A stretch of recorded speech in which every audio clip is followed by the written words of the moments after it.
We're gonna move to We Cry Together. Oh The my toxic God. Yeah. anthem. There's The toxic Ooh, anthem of 2020.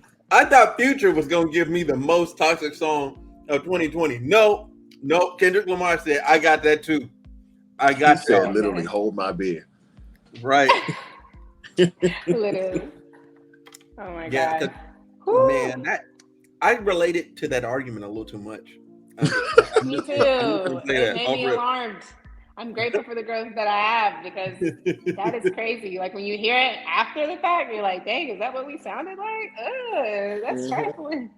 No, that's not cute at all. I'm like, I hope that that song really helps people to not glamorize toxic relationships because Hmm. Please, that was tragic. please. I like to hear All right. less about, oh, I love myself a toxic man or a toxic woman because the sex be so great. Folks don't understand that the Hmm. lust and intimacy about having somebody that's just so off the hinge Mm-hmm. themselves, that curtain falls so fast after it's done. And you get to deal Yeah, with like the raw person. Whoo boy. It's like trash. Dr. Jekyll, Mr. Hyde after a point. I'm like, okay, all Yeah. right, this is good. This is I'm good here. Where can I hit the I'm eject good. button? I'm ready to go. Ejectocito. For real. There's a Facts. lot to unpack from this song. Mm-hmm. And Hmm. Go ahead. oh I know man. you got the notes. I do. Okay. I'm like, where do I even start? Okay, I'm reading from my notes now. So, okay, of course, we start with a plethora of FUs and Yes. them going back and forth. I thought it was interesting. I'm not going to read all the stuff that I wrote, but I thought it was interesting how they were pointing out each other's flaws, right? And then, like, even going as far to be petty and say, like, the woman, I was unpacking the woman's perspective a lot, of course, because she kept pointing out things that he was doing, and then he was talking about, well, women do the same thing. Like you guys lie and y'all tear each other down. So why are you getting on to me about what I'm doing? And I was like, Hmm. that's a good point because Black women do tear each other down a lot, and it's sad. So, but she was Hmm. just talking about how he wasn't taking accountability from the hurt and like the irresponsibility of him. And he was like, well, you're not holding me down. Like in the back and forth, it sounds like toxic, but Hmm. really, if you really look at it, we're talking about what Black women and Black men constantly argue about, especially on social media. These points have been brought up so many times. Like a lot of the Hmm. repetitive themes and conversations are in this argument. And we see that. And like, Did I order them, chicken on accident? oh my Hmm? God, did you? Sorry. Sorry. Go ahead. I'm And sorry. that's okay. But yeah, she mentioned a lot of stuff. She was talking about that she mentioned how his insecurities come from not getting the love from his mom, which is why he's a womanizer. I thought that was interesting Mm. because Mm-hmm. it's like, is that true or is it not? You know what I mean? Like, I was like, huh, okay. But Mm-hmm. yeah, and then even how like she was talking about how his mom helped her with getting a car, but his mom threw it in her face later on, so she was kind of like F her. And I was like, like that's interesting because that happens a lot too. Like when people are in relationships and you get to know their family, they'll hold, if they help you out in any kind of way, they hold that over your head. And it's like, there's Hmm. so much to unpack in the song. There's so much. And then I'm at the end, hold on. Uh yeah, Yeah. that last one hit kind of home. Like Yeah. to having help I and bet. then throw it in your face. I'm just like, ooh, Yeah, that was that's a a key little point because a spicy lot of people there. don't talk about that. Yeah, Yeah, exactly. we're gonna Because put I a know what pin on that's that like. because I know what that's like for real. And then, yeah, and so she was just talking about men not taking accountability is the reason why women have all these problems in society. And she mentioned Harvey Weinstein and R. Kelly, of course. I thought that was interesting that she brought that up. And then hmm Kendrick, and that right after that, Kendrick pointed out the flaws of women, how they lie, how some women lie about things that have been done to them, and then also Mm. pointing out how they in their emotion, they also tear down other women as well, and they're not building them up. So yeah, and then he was just talking about how manipulative women are. So I just thought that was really interesting because it really just brings to light, like, okay, whether you agree with Kendrick or the girl, what was her name, Taylor or something? I think her name Taylor is Payne. Yeah. Thank you. Yeah. Yeah. Whether you agree with Kendrick or Taylor, either way, there's both things that both Black women and Black women need to work on. Yes. Yeah, absolutely. Wow. I love how y'all both said that. I'm like, thank you. Yeah, because it's true. Because it's definitely a now form like it's like an argument taking its own physical form. Like all I hear about like black men hold us down, black women hold us down, black men hold us down, black women hold us down. But then there's the other, like the dark side of that is that sometimes when a black man gets vulnerable, they kind of take advantage. Some folks take advantage. Now I'm not saying all women, but there are some women out there that will like almost like leave a trap door for a person to be open, and the next you know, boom, it's on TikTok or Twitter. Like I don't understand why this man is opening up to me, and I follow a couple pages that's like that, like, oh, this is such a feminine trait for a man to show his feelings.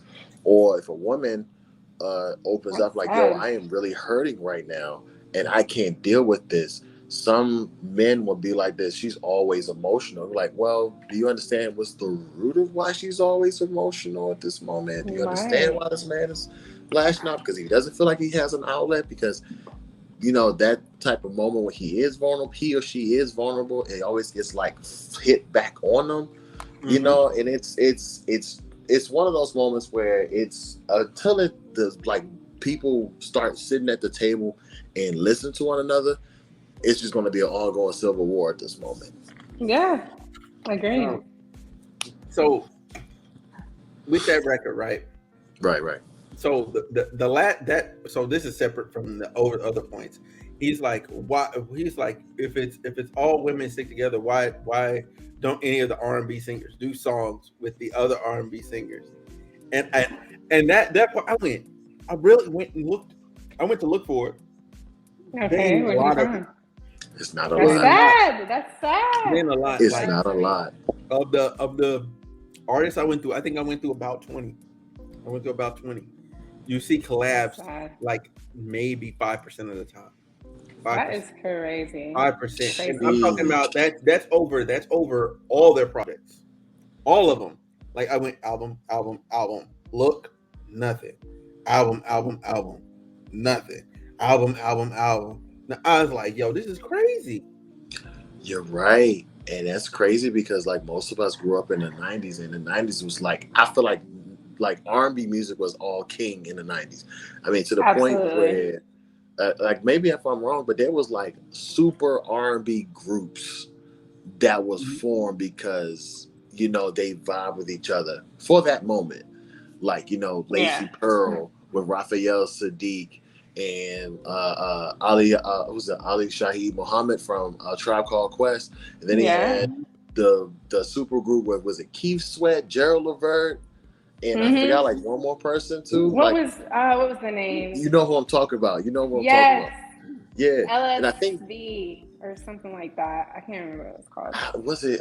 Was it Gerald? It was Gerald Levert, Keith Sweat, and my mind wants to say it's not Tank. The other one? No, it was Tank. Was one of them. I think Tank wasn't it? I'm blanking out. Tank probably was. Tank be everywhere. Yeah, you're right. Yeah. But then, like with that, like what you're, but to talk about the other things that he was saying before that, like, man, like I relate to it on because what y'all were talking about earlier before I brought that up, like I relate to that so much, like where you're vulnerable with someone, and then when you get into an argument, they throw it up in your face. Use it against you, right? And you know what I'm saying? Like I could never look at that person the same. Nope.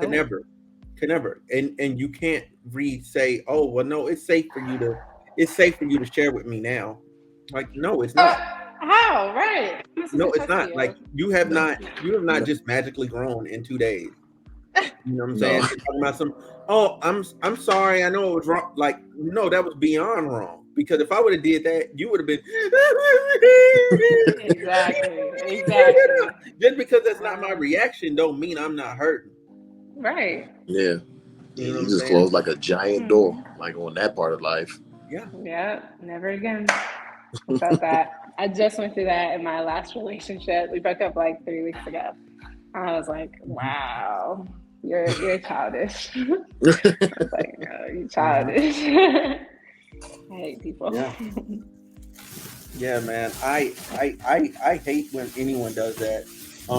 But men don't have a safe outlet to be like emotional. Like even with other men, we don't have a safe place. Really, That's what's most we really hurtful. only got ourselves in maybe like you're like your brother or your father Your or like mom. your but that's not a dude. Or like Yeah. or like you're like somebody that you're really tight with. Like you only Mhm. have a handful of people, you know what I'm saying? Like that you can actually share stuff with.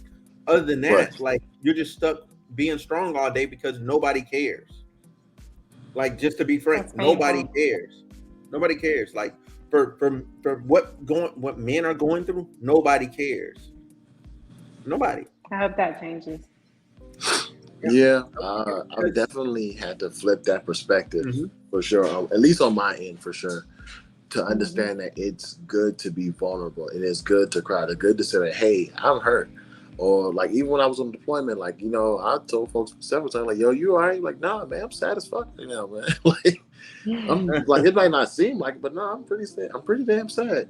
And even when I don't say it, my wife will point it out. I feel like this you're not doing all right now. I'm like, no, I'm honestly not. I'm not taking it pretty well. Like That's so good. it, That's so good. She knows how to do that. yeah, you know, and I'll even tell people like, yo, it's okay to cry. Like it's okay to say I'm not okay. Like for guys more than anything, like women gonna get their feelings out whether they like it or not. It might be tougher for some, but eventually it's gonna get out there.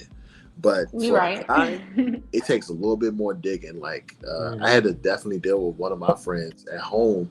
Well, not even at home, like even at my last base or just other places. I'm like, yo, you all right, man? Like, nah, man, I'm actually pretty hurt right now. And he just broke down crying. I was like, yo, was this the first time you ever cried before? I was like, yeah, because you pin it up because like either it's gonna get destructive or reactive. Sometimes you gotta do it. It might not have to be with the person that you don't probably honestly trust them too much, but eventually, even if the person honestly takes advantage of your emotion, it's good to get your emotions out there just flat out. Mhm.